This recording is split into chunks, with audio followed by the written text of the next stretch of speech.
Hello, and welcome back to Baby Elias's stories. We now return to Men at Arms by Terry Pratchett, Part 9. Cuddy and Detritus were proceeding along Feed Road. It was lined with tanneries and brick kilns and timber yards, and was not generally considered a beauty spot, which was why Cuddy suspected they'd been given it to patrol, to, quote-unquote, to get to know the city. It got them out of the way. Sergeant Colin thought they made the place look untidy. There was no sound but the clink of his boots and the thump of Detritus's knuckles on the ground. Finally, Cuddy said, "I just want you to know that I don't like being teamed up. I don't like being teamed up with you any more than you like being teamed up with me." "Right. But if we're going to have to make the best of it, there'd better be some changes, okay?" "Like what?" "Like it's ridiculous you not even being able to count. I know trolls can count. Why can't you?" "Can count?" "How many fingers am I holding up then?" Detritus squinted. "2." "Okay, now how many fingers am I holding up?" 2 and 1 more. "So 2 and 1 more is?" Detritus looked panicky. This was calculus territory. 2 and 1 more is 3. 2 and 1 more is 3. "Now how many?" 2 and 2. "That's 4. 4. Now how many?" Cuddy tried 8 fingers. "A 2-4. Cuddy looked surprised. He'd expected many, or possibly lots. "What's a 2-4? 2 and a 2 and a 2 and a 2. Cuddy put his head on one side. He said. "Okay, a 2-4 is what we call an 8. 8. "You know," said Cuddy, subjecting the troll to a long, critical stare. "You might not be as stupid as you look. This is not hard. Let's think about this. I'll think about this, and you can join in when you know the words." Vimes slammed the watch door behind him. Donk! Sergeant Colin looked up from his desk. He had a pleased expression. "What's been happening, Fred?" Colin took a deep breath. "Interesting stuff, Captain. Me and Nobby did some detectoring up at the Fools Guild. I've written it all down what we've found out. It's all here. A proper report." "Fine." "All written down. Look. Properly. Punctuation and everything. Well done. It's got commas and everything. Look. I'm sure I shall enjoy it, Fred. And Cuddy and Detritus have found out stuff too. Cuddy's done a report too, but it's not got so much punctuation as mine. How long have I been asleep? 6 hours."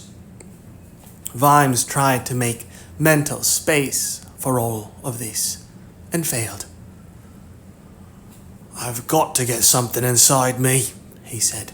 "Some coffee or something, and then the world will somehow be better." Anyone strolling along Feed Road might have seen a troll and a dwarf apparently shouting at one another in excitement. "A 2, 32, and 8, and a 1. "See? How many breaks in that pile?" Pause. "A 16, an 8, a 4, and 1. "Remember what I said about dividing by 8 and 2? Longer pause. 29? Right. You can get there." "I can get there." So you're a natural at counting to 2. I'm a natural at counting to 2. If you can count to 2, you can count to anything. If I can count to 2, I can count to anything. And the world is your mollusk. My mollusk. What's a mollusk? Angua had to scurry to keep up with Carrot. Aren't we going to look at the opera house? She said. Later. Anyone up there'll be long gone by the time we get there. We must tell the captain. You think she was killed by the same thing as Hammerhawk? Yes. There are 9 birds. That's right. There are 1 bridge. Right. There are 10 boats. All right. There are 1,364 4 bricks. Okay. There are... I should give it a rest now. You don't want to wear everything out by counting. There are 1 running man. What? Where? Sham Haga's coffee was like molten lead. But it had this in its favor. When you'd drunk it, there was this overwhelming feeling of relief that you'd got to the bottom of the cup. That, said Vimes, was a bloody awful cup of coffee, Sham. Right, said Haga. I've drunk a lot of bad coffee in my time, but that was like having a saw dragged across my tongue. How long had it been boiling? What's today's date? Said Haga, cleaning a glass. He was generally cleaning glasses. No one ever found out what happened to the clean ones. August 15th. What year? Sham Haga smiled, or at least moved various muscles around his mouth. Sham Haga had run a successful eatery for many years by always smiling, never extending credit, and realizing that most of his customers wanted meals properly balanced between the 4 food groups: sugar, starch, grease, and burnt crunchy bits. I'd like a couple of eggs, said Vimes, with the yolks real hard, but the whites so runny that they drip like treacle. And I want bacon, that special bacon, all covered with bony nodules and dangling bits of fat. And a slice of fried bread, the kind that makes your arteries go clang just by looking at it. Tough order, said Haga. You managed it yesterday. And give me some more coffee, black as midnight, on a moonless night. Black as midnight on a moonless night. Haga looked surprised. That wasn't like Vimes. How black's that, then? He said. Oh, pretty damn black, I should think. Not necessarily. What? You get more stars on a moonless night. Stands to reason. They show up more. It can be quite bright on a moonless night. Vimes sighed. An overcast, moonless night, he said. Haga looked carefully at his coffee pot. Cumulus or Cirronimbus? I'm sorry, what did you say? You get city lights reflected off cumulus because it's low-lying, see? Mind you, you can get high-altitude scatter off the ice crystals in a moonless night, said Vimes in a hollow voice. That is as black as that coffee. Right. And a donut. Vimes grabbed Haga's stained vest and pulled him until they were nose to nose. A donut as donutty as a donut made of flour, water, 1 large egg, sugar, a pinch of yeast, cinnamon to taste, and a jam, jelly or rat filling, depending on national or species preference. Okay? Not as donut-y as something in a way metaphorical, just a donut. One donut. A donut. Yes. You only had to say. Hagar brushed off his vest. Brush. Gave Vimes a hurt look. Oh. And went back into the kitchen. Stop! In the name of the law! What the law's name then? How should I know? Why are we chasing him? Because he's running away. Cuddy had only been a guard for a few days, but already he had absorbed one important and basic fact. It is almost impossible for anyone to be in a street without breaking the law. There are a whole quiver full of offences available to a policeman who wishes to pass the time of day with his citizen, ranging from loitering with intent through obstruction to lingering while being the wrong colour, shape, species, sex. It occurred briefly to him that anyone not making a dash for it when they saw Detritus knuckling along at high speed behind them was probably guilty of contravening the being bloody stupid Act of 1581. But it was too late to take that into account. Someone was running, and they were chasing. They were chasing because he was running, and he was running because they were chasing. Vimes sat down with his coffee and looked at the thing he'd picked up from the rooftop. It looked like a short set of panpipes, provided pan was restricted to 6 notes, all of them the same. They were made of steel, welded together. There was a strip of serrated metal along one side, like a flattened-out cogwheel, and the whole thing reeked of fireworks. He laid it carefully beside his plate. He read Sergeant Cullen's report. Fred Cullen had spent some time on it, probably with a dictionary. It went as follows. Report of Sergeant F. Cullen. Approx 10 a.m. today, August 15, I proceeded in the company of Corporal C.W. St. J. Nobbs to the Guild of Fools and Joculators in God Street. Whereupon we conversed with Clown Buffo, who said, Down Biano, the corpus derelicti was definitely seen by him. Down Buffo, leaving the guild the previous morning just after the explosion. This is dead bent in my opinion, the reason being the stiff was dead at least 2 days. Corporal C.W. St. J. Nobbs agrees, so someone is telling meat pies, never trust anyone who falls on his arse for a living. Whereupon Dr. Whiteface met us and damn near gave us the derriere velocity out of the place. It seemed to us, viz. Me and Corporal C.W. St. J. Nobbs, that the fools are worried that it might have been the assassins, but we don't know why. Also, Clown Buffo went on about us looking for Biano's nose, but he had a nose on when we saw him here, so we said to Clown Buffo, did he mean a false nose? He said, no, a real one, bugger off.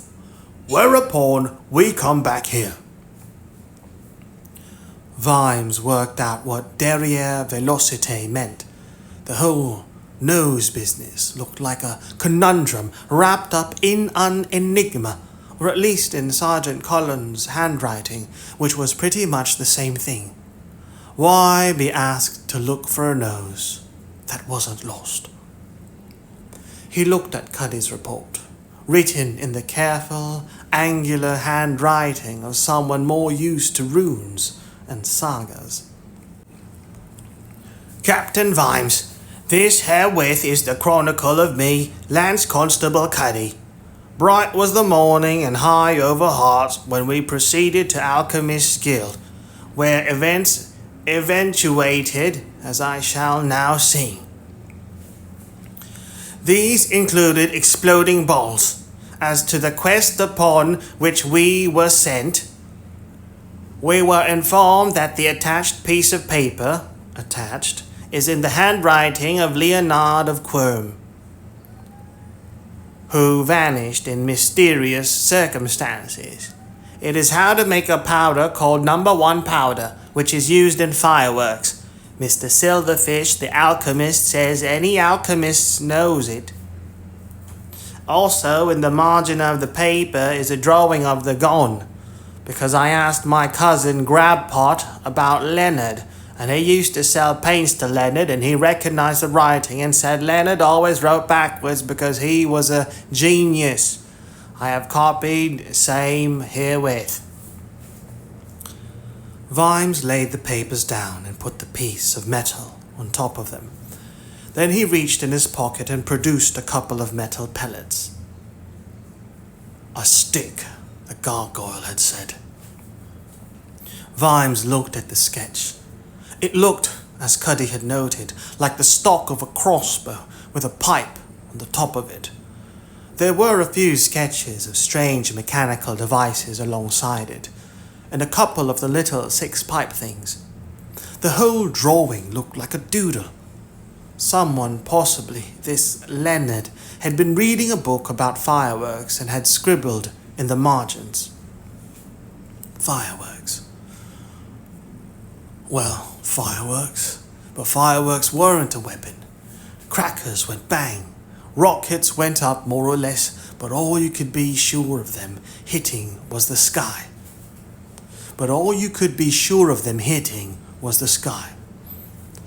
Hammerhawk was noted for his skill with mechanisms. That wasn't a major dwarfish attribute.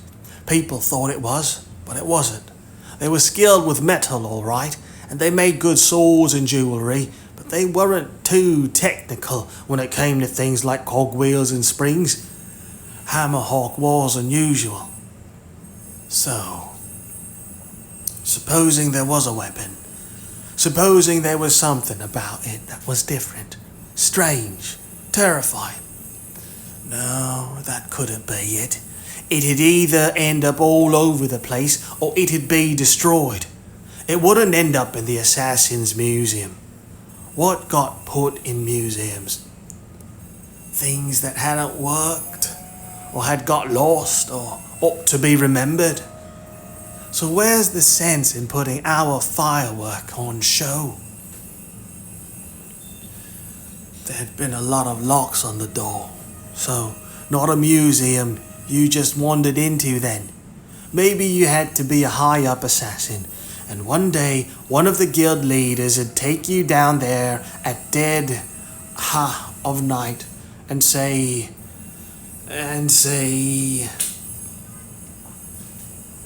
For some reason, the face of the patrician loomed up at this point. Once again, Vimes felt the edge of something, some fundamental central thing.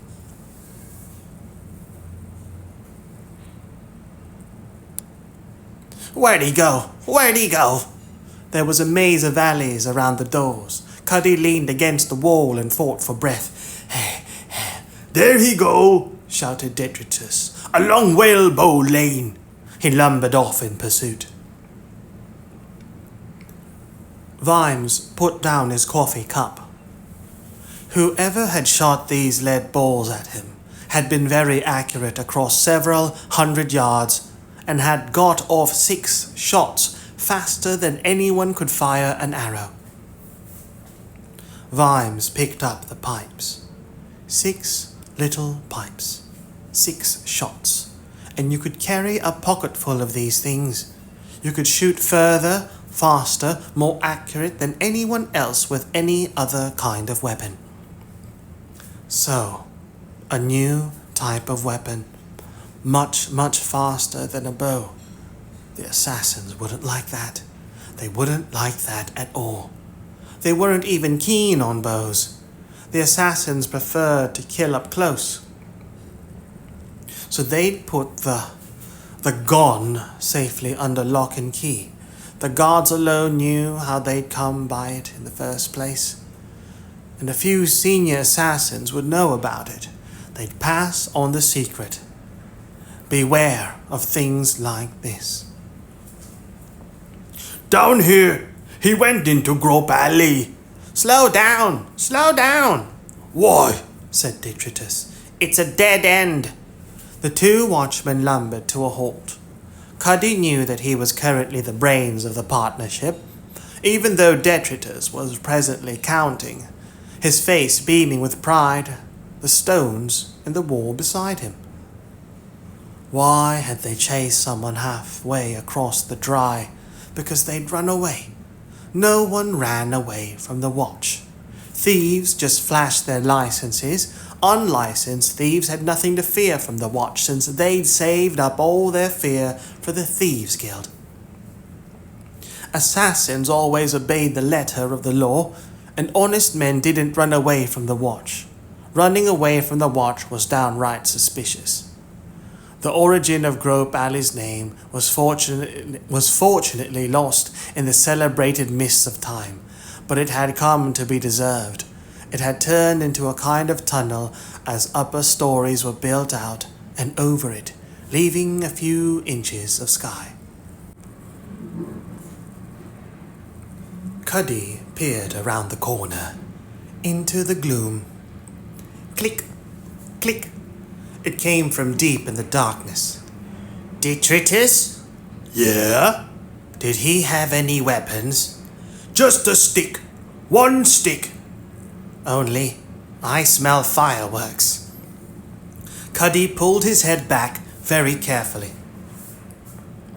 There had been the smell of fireworks in Hammerhawk's workshop, and Mr. Hammerhawk ended up with a big hole in his chest and a sense of named dread, which is more specific and terrifying than nameless dread, was stealing over Cuddy. It was similar to the feeling you get when you're playing a high-stakes game and your opponent suddenly grins and you realize that you don't know all the rules, but you do know you'll be lucky to get out of this with, if you are very fortunate, your shirt. On the other hand, he could picture Sergeant Collins' face. We chased this man into an alley, Sarge, and then we came away. He drew his sword. Seek! Lance-constable Detritus? Yes, Lance-constable Cuddy. Follow me. Why, the damn thing was made of metal, wasn't it? 10 minutes in a hot crucible, and that'd be the end of the problem. Something like that. Something dangerous. Why not just get rid of it? Why keep it? But that wasn't human nature, was it? Sometimes things were too fascinating to destroy. He looked at the strange metal tubes, 6 short pipes, welded together, sealed firmly at one end. There was a small hole in the top side of each of the pipes. Vimes slowly picked up one of the lumps of lead. The alley twisted once or twice, but there were no other alleys or doors off it. There was one at the far end. It was larger than a normal door and heavily constructed. "Where are we?" whispered Cuddy. Don't know, said Detritus. Back of the dock somewhere. Cuddy pushed open the door with his sword. Cuddy, Yeah? we walked 79 steps. That's nice. Cold air rushed past them. Meat stall, whispered Cuddy. Someone picked the lock. He slipped through and into a high, gloomy room as large as a temple, which in some ways it resembled. Faint light crept through the high, ice-covered windows. From rack upon rack, all the way to the ceiling, hung meat carcasses. They were semi-transparent, and so very cold, Cuddy's breath turned to crystals in the air. Oh my, said Detritus. I think this the pork futures warehouse in Morpork Road. What? Used to work here, said the troll. Used to work everywhere. Go away, you stupid troll. You too thick, he added gloomily. Is there any way out?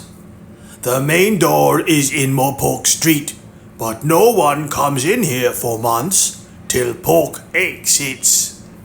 Till pork exists. Cuddy shivered.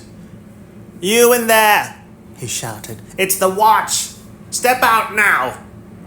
A dark figure appeared from between a couple of pre-pigs. Now what we do? Said Detritus. The distant figure raised what looked like a stick, holding it like a crossbow, and fired. The first shot zinged off Cuddy's helmet. Bing!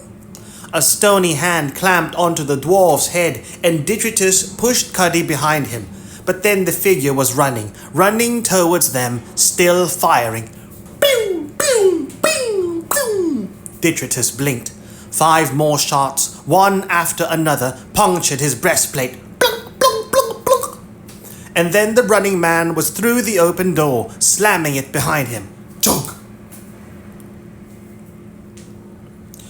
Captain Vimes? He looked up. It was Captain Quirk of the Day Watch, with a couple of his men behind him. Yes. You come with us, and give me your sword. What? I think you heard me, Captain. Look, it's me, Quirk. Sam Vines. Don't be a fool. I ain't a fool. I've got men with crossbows. Men. It's you that'd be the fool if you resist arrest. Oh, I'm under arrest. Only if you don't come with us. The patrician was in the oblong office, staring out of the window. The multi-belled cacophony of 5 o'clock was just dying away. Cacophony. Cacophony, a harsh, discordant mixture of sounds. Cacophony. The multi-belled cacophony of 5 o'clock was just dying away. Vimes saluted.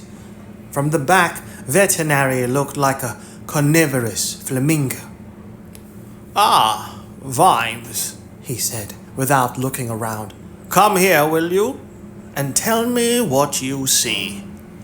Vimes hated guessing games, but he joined the patrician anyway. The oblong office had a view over half the city. Almost most of it was rooftops and towers. Vimes's imagination peopled the towers with men holding guns. The patrician would be an easy target. What do you see out there, Captain?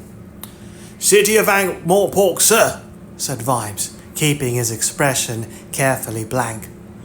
And does it put you in mind of anything, Captain? Vimes scratched his head. If he was going to play games, he was going to play games.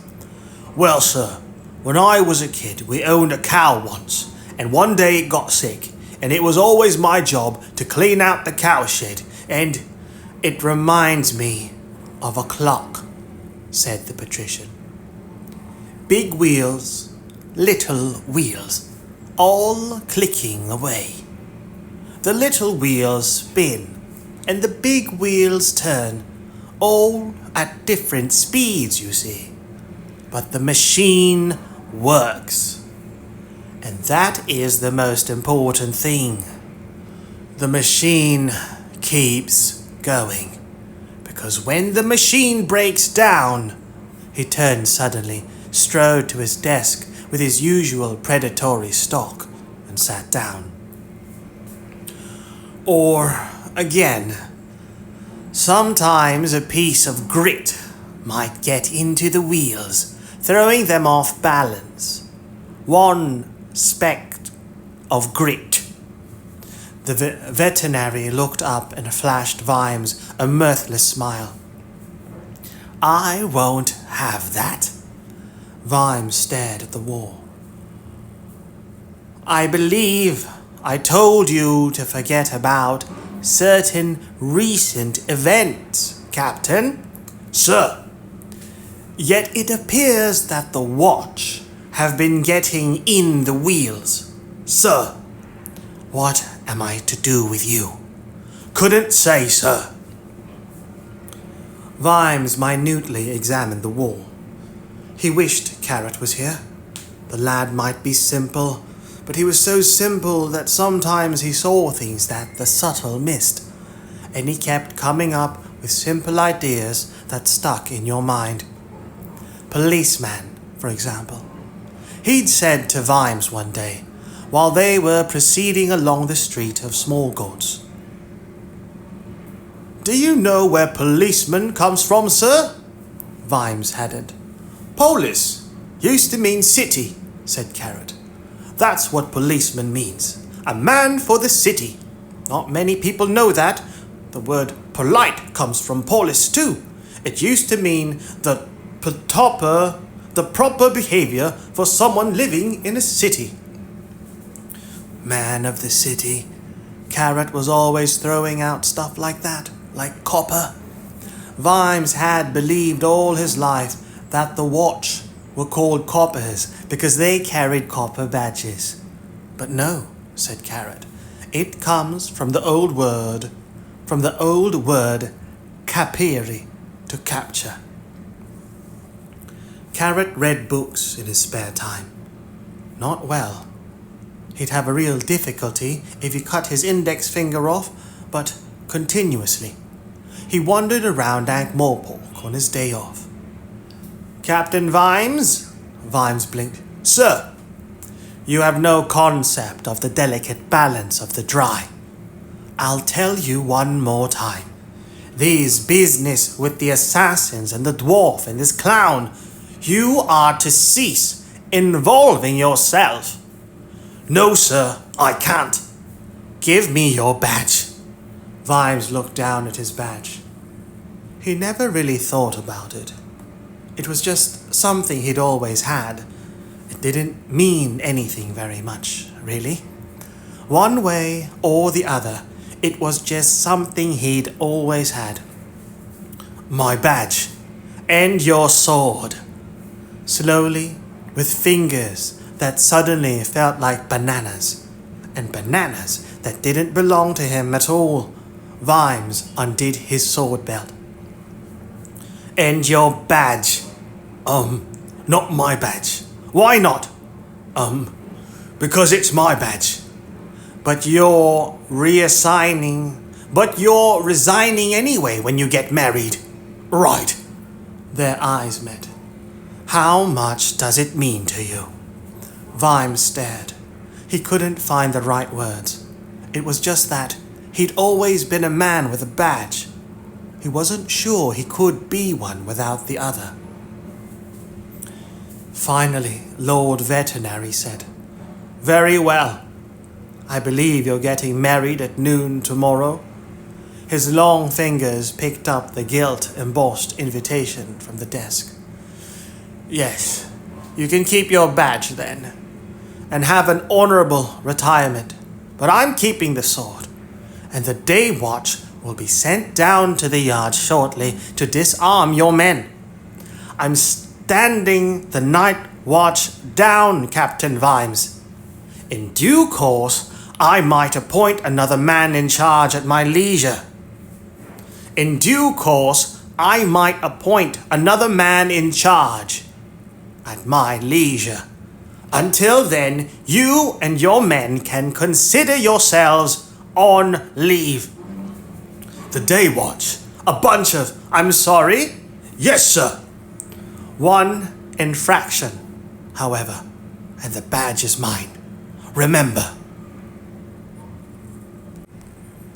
Cuddy opened his eyes. You alive? said Detritus. The dwarf gingerly removed his helmet. There was a gouge in the rim, and his head ached. It looks like a mild skin abrasion, said Detritus. A what? Oh, Cuddy grimaced.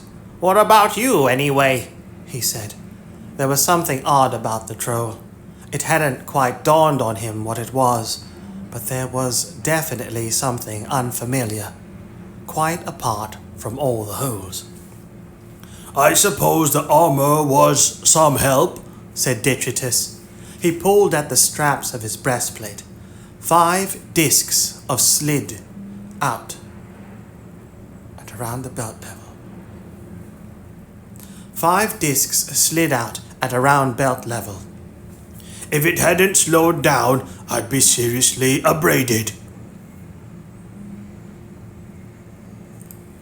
What's up with you?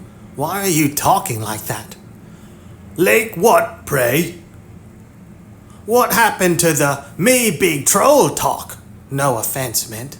I'm not sure I understand. Cuddy shivered and stamped his feet to keep warm. Let's get out of here. They trotted to the door. It was shut fast. Can you knock it down? No.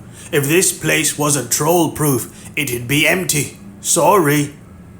Detritus? Yes? Are you all right? Only there's a steam coming off your head. I do feel...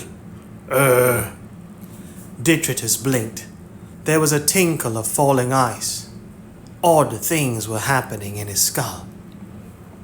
Thoughts that normally ambulated sluggishly around his brain were suddenly springing into vibrant, chorus-canting life. And there seemed to be more and more of them. Oh my goodness, he said, to no one in particular. There was a sufficiently un-troll-like comment. This was a sufficiently un-troll-like comment that even Cuddy, whose extremities were already going numb, stared at him. I do believe, said Detritus, that I am genuinely cogitating. How very interesting. Cogitating. Cogitate. Think deeply about something. Meditate or reflect. Think about. I do believe, said Detritus, that I am genuinely cogitating. How very interesting. What do you mean? More ice cascaded off Detritus as he rubbed his head. Of course, he said, holding up a giant finger. Superconductivity. What? You see, brain of impure silicon, problem of heat dissipation, daytime temperature too hot, processing speed slows down. Weather gets hotter, brain stops completely. Trolls turn to stone until nightfall, i.e. colder temperature. However, lower temperature enough, brain operates faster and... I think I'm going to freeze to death soon, said Cuddy. Detritus looked around. There are small glazed apertures up there, he said. Too high to read. And if I sit on your shoulders, mumbled Cuddy, slumping down further. Ah, but my plan involves throwing something through them to attract help, said Detritus. What plan? I have in fact eventuated 23, but this one has a 97% chance of success, said Detritus, beaming.